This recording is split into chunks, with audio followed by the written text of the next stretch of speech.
Chapter 10 Stuck Gear on Solo. Read by A.I. Angelo. I was nervous as all hell. The last time I flew solo, I barely found my way to home base. Here, just a few months later, I was going solo in a jet. A fucking jet. I started the day by flying with a check pilot and demonstrating my ability to take off, fly in the traffic pattern, perform touch and go landings, and then land for a full stop. Upon taxiing to parking, my instructor climbed out of the jet and walked to my side of the aircraft.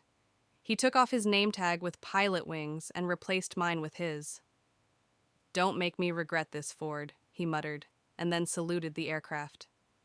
I returned the salute, having been ceremoniously cleared to fly solo.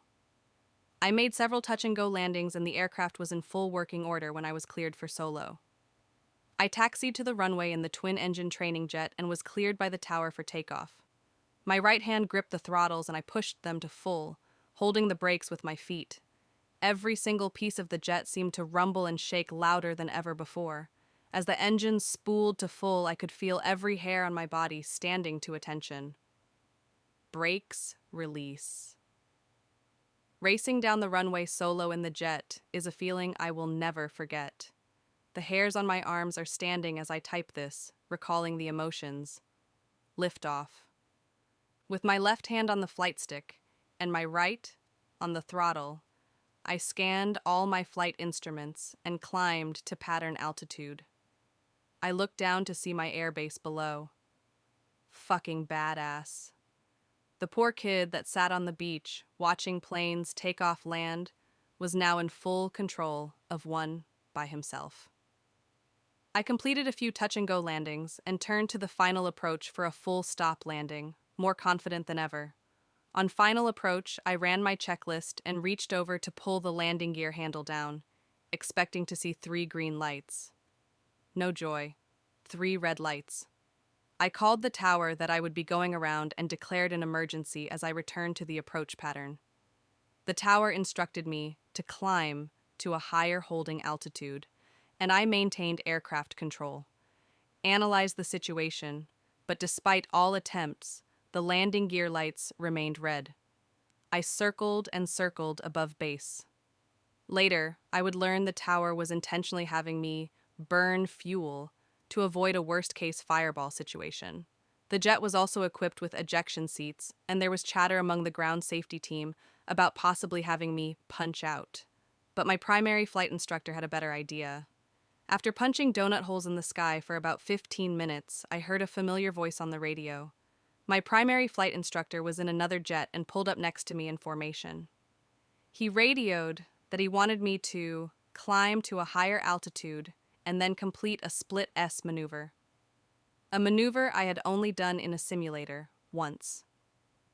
As we performed the maneuver in formation together, I noticed 3 green lights on the gear panel, light up one by one when we were pulling halfway through.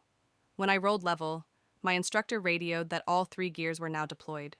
He expressed how impressed he was with my handling of the situation and assured me that we would be on the ground sharing a beer in minutes.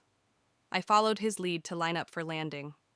On final approach, the tower confirmed they had visual on my gear and that, as a precaution, they wanted me to full stop on the runway and complete an emergency shutdown. I flew the jet in ground effect as long as I could and gently landed, coming to a full stop. A truck full of my fellow student pilots was waiting for me when I was safely cleared of the jet. To celebrate, they poured a bucket of water over my head. The jet was towed and sent for maintenance. I was a hero in the eyes of my peers and instructors. I pushed a red pin into my map, but I was more fearless than ever that I could handle anything Murphy and his law threw my way. Cheers erupted when I entered our flight training room. Several other training classes were listening in on the radio and watched the landing from the control rooms. I was tested by the fire and walked through unscathed. What could have been a disastrous pin of peril resulted in a story that I tell to explain landing as soon as conditions permit. I had nowhere near the most flight time of the guys in my training group, but it was clear I had the determination to overcome obstacles. There was a bond that formed between my flight instructor, and a lifelong friendship was formed.